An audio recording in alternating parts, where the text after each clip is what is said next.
With the Huawei MatePad 10.4, they released quite an interesting Android tablet running Android 10, and you can use it with the M Pencil. I'm Andrew from mynexttablet.com, and this is my unboxing and hands-on with the MatePad 10.4 and the M Pencil, although there's a small problem. We will get to that now. Before we start, don't forget to subscribe to this YouTube channel and hit the bell icon so that you get notified once a new video goes live. I'm really reviewing pretty much every tablet that gets released almost worldwide. Alright, let's start the unboxing of the Huawei MatePad 10.4. It's available in Germany, where I am right now, and it costs 319 euros. That's for the version with 4GB of RAM and a 64GB internal storage. There's also a version with 3GB and 32GB, but that one is not available yet, so I don't know how much it will cost. Well, inside the box we have the tablet first, of course, which makes a pretty good first impression. And then we've got the SIM eject tool, or the SD card eject tool. And then we have a USB-C to audio adapter. That's quite nice. It means, I guess, that the tablet does not have a headphone jack, but most manufacturers don't include such an adapter, so it's nice to see.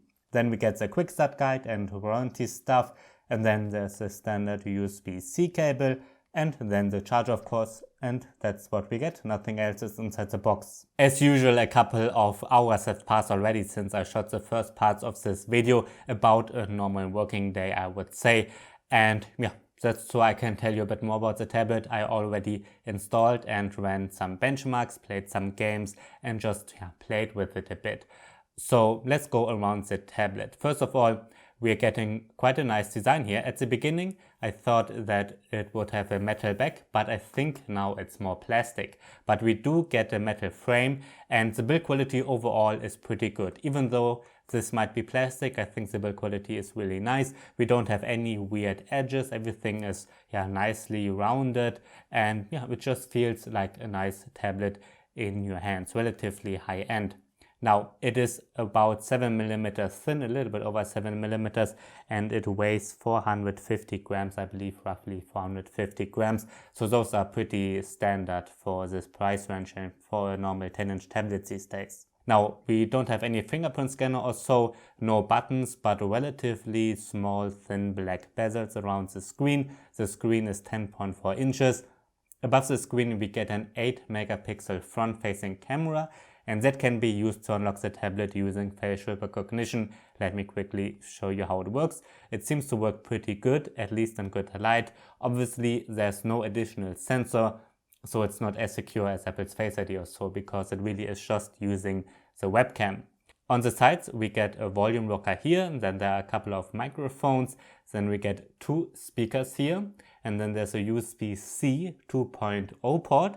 That means you can connect external hard drives and so on, but you cannot connect external monitors. On the side, we've got a micro SD card slot, and if you get the LTE version, that's not available here at the moment, then I'm sure you can put the SIM card there as well.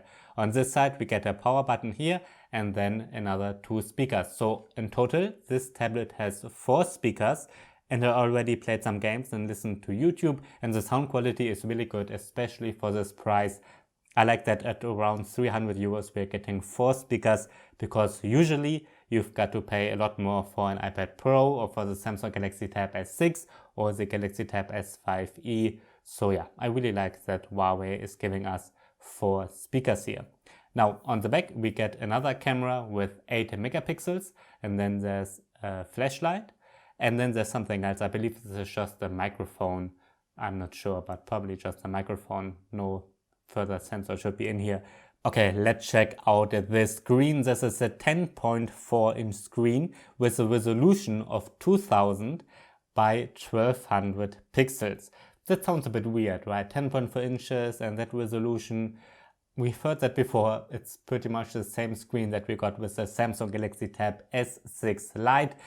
And I will compare them in another video, but I'm guessing that those screens really are the same, because those things 10.4 inches and 2000 by 1200 are really unusual. Probably the screen is probably made by Samsung too, but that's just a guess. It is an LCD screen, of course, and the viewing angles are pretty decent, looks pretty good. Saturation is pretty good as well, same goes for contrast. Of course, this is not a super AMOLED screen with very saturated colors and a very high contrast and so on, but I think it's a pretty decent LCD screen, nothing to complain about. I always think that on 10 inches, a Full HD resolution, that's pretty much what we're getting here. I always think that's fine. Text and so on looks sharp enough. Sure, not like your smartphone, but certainly sharp enough. I really think Full HD is fine. Now, one highlight of the MatePad that Huawei is advertising is the M Pencil support. Before I bought this M Pencil, I checked it in the product page where I bought the Huawei tablet, and it says it does support the M Pencil. But this M Pencil does not work. This one was released for the Huawei MatePad Pro. Both pens are called M Pencil, and in fact both pens seem to be exactly the same.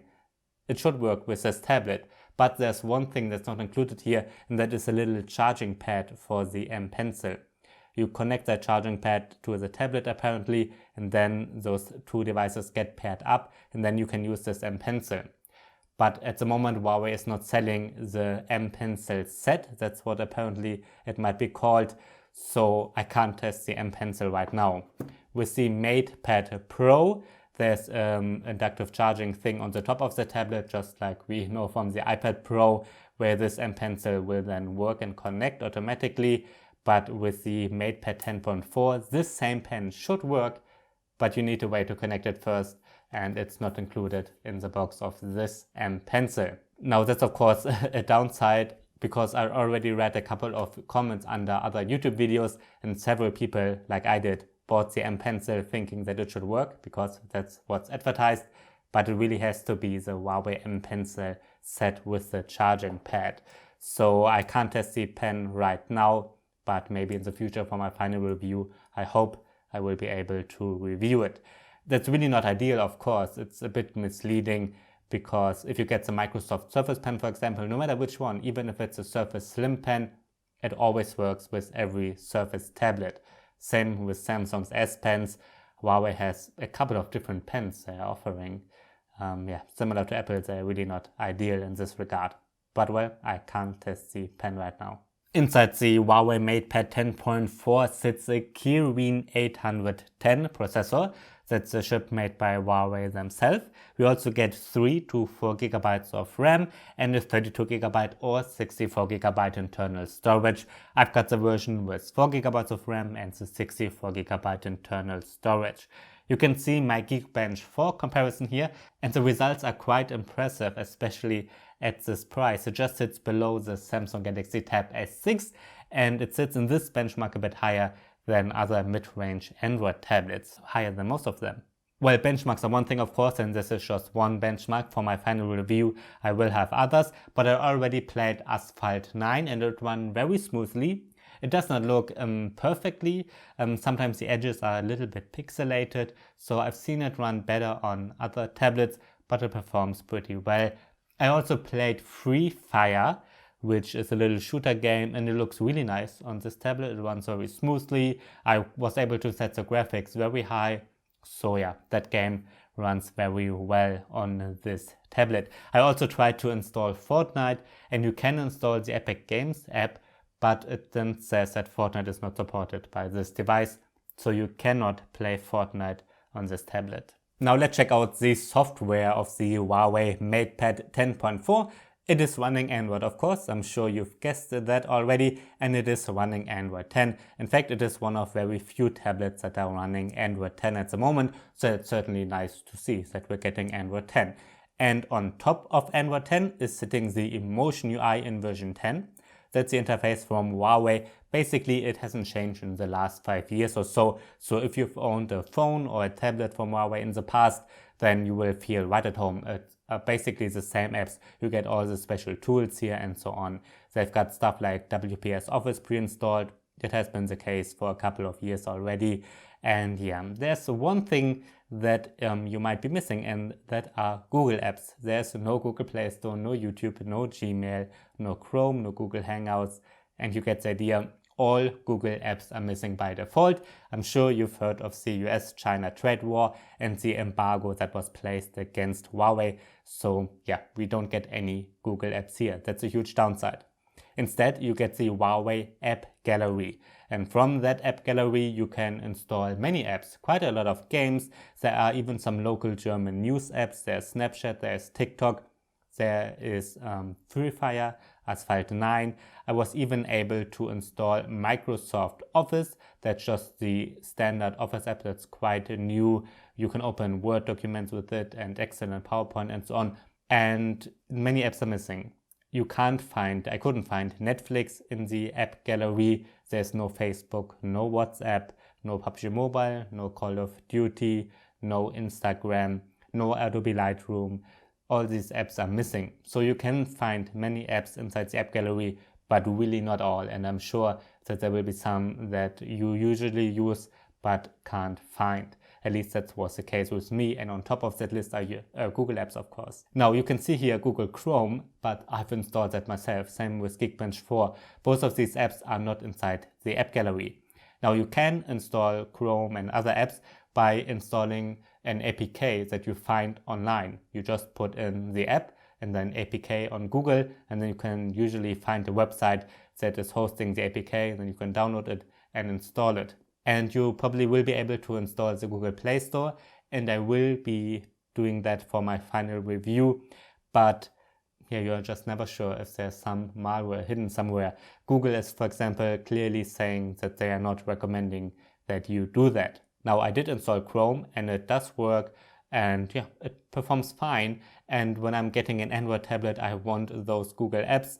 Maybe I will be able to live without Chrome, but I certainly want to use YouTube. Now, you can really use many things from the app gallery. Like here we go, it's a Maps app. As I said, this is a local German news app. There's Office. By the way, there are some Stylus apps pre-installed that make no sense without the pen right now, but they are pre-installed. They work quite nicely. I've used them in the past. Now, if you want to, you can just open the browser, type in youtube.com, and then you can search, for example, for my next tablet, and then you can hit enter, and then you can see some ads, but you can also click on my channel and then watch a video.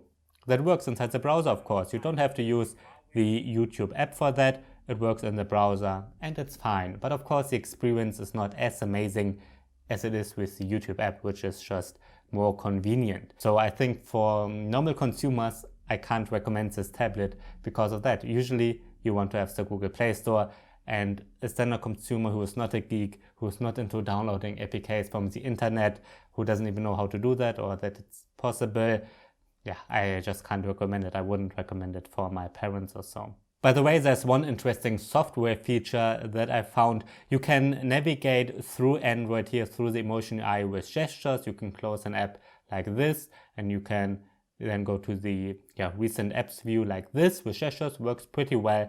And then what I found out, what's new with this tablet, is that you can hit this icon here, and then the app gets opened in a free floating window.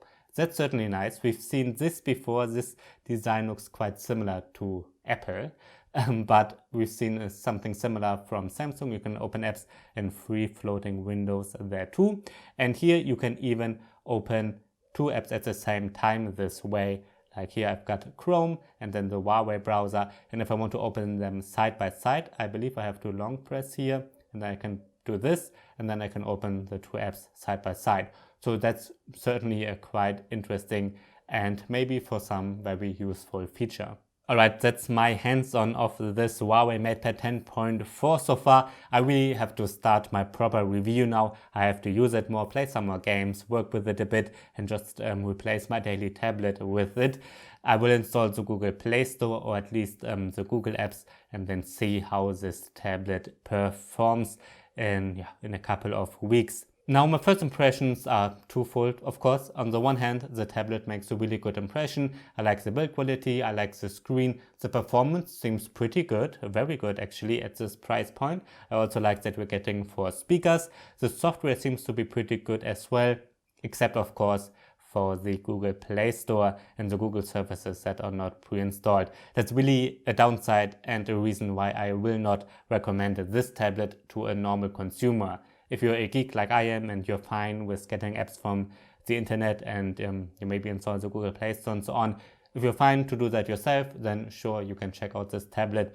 but for the normal consumer, I really won't be able to recommend this tablet. It's just too complicated and just not a great experience if you can get similar tablets, which you can. One direct competitor is the Samsung Galaxy Tab S6 Lite. It costs a bit more, but with that one the stylus is included, and if you're getting the M Pencil 2, then the price is about the same. The same, by the way, goes for the Apple iPad 7, which cost quite similar if you include the Apple Pencil even. Maybe it's a little bit more, but not too much. Now, the only major differentiator I would say is that you can get a tablet here with 4 speakers and an optional stylus. We haven't seen that in this price range. The iPad has bad speakers, so relatively, and the Galaxy Tab S6 Lite 2 don't have 2 speakers. The Galaxy Tab S5e has 4 speakers, but no pen. That's the only thing that makes this tablet special as far as I can find. Alright, yeah, you've heard my first impressions. Great tablet, but no Google Play Store. That's disappointing. Alright, that's my unboxing and first impressions of the Huawei MatePad 10.4. If you have any questions, write them down below, and also write me if you are considering to buy this tablet and why you might want to get it. I'm MJ from mynexttablet.com. Thanks for watching and see you next time.